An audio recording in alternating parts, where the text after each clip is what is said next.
Hey folks, it's Will, and I am going to talk to you about a really on-point question that Tyler asked a few days ago, and that was how does he craft his own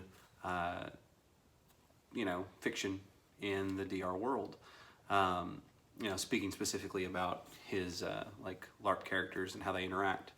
For those of you that don't know, this summer, before we start into the new rule set, there's going to be a 3-year gap in the setting, and that gives people a lot of opportunity to create their own stories.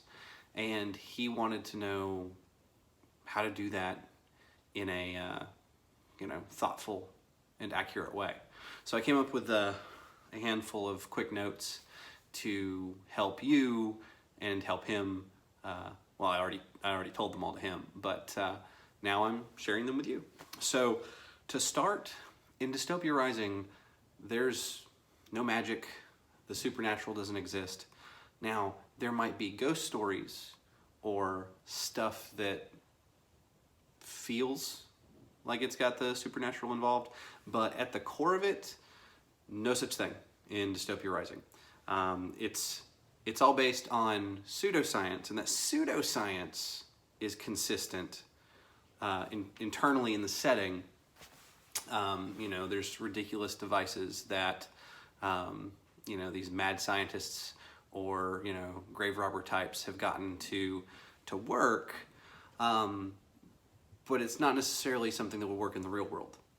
It's a kind of fantastical setting, but the core of it, like, even though there are like the undead and these raiders and these monsters of sorts, irradiated creatures, they all come from this core that the rules are consistent, and part of that is no magic.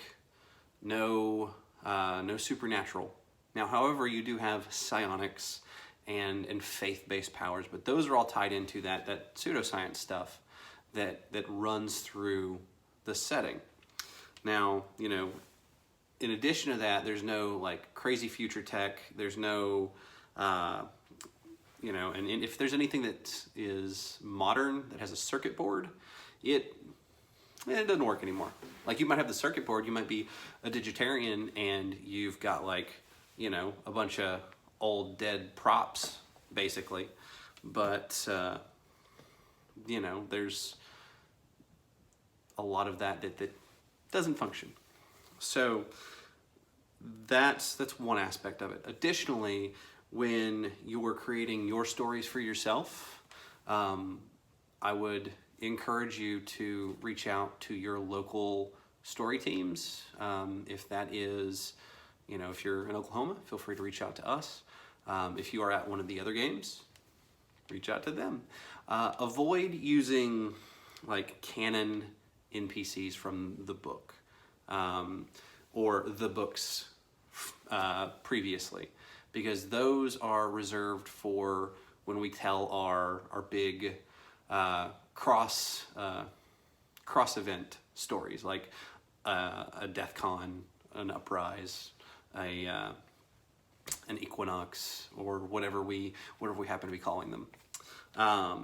So what you can do is you can focus on local characters that may belong to local factions.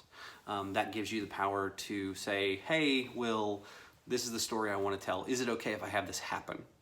And there's a good chance that I give you a thumbs up. And there's also a chance that I just decide to include it in our canon anyhow, like for the greater Oklahoma story. When you're writing these stories, keep the setting consistent. So zombies want to eat you. Raiders want to beat you up. Sometimes they want to take your stuff. Sometimes they also want to eat you. Sometimes they want to experiment on you. It's have a theme that is consistent. Don't have, zombies want to sit down and have tea. Like, that's like maybe a full dead, I mean, they won't be able to actually consume it, but they might like the old worldy ritual of it. But all of this stuff is kind of combined together to give you a basic guideline of when you're creating your own fiction, when you're creating your own stories of what has happened in between, that it is consistent and it fits with the setting. Because, you know, I love having your stories come into, you know, our event. So, you know, if you have any questions, if you have any ideas that you'd like to include, just comment below and I'll let you know how it'll work. Okay, so thank you so much, and I will see you in the wasteland.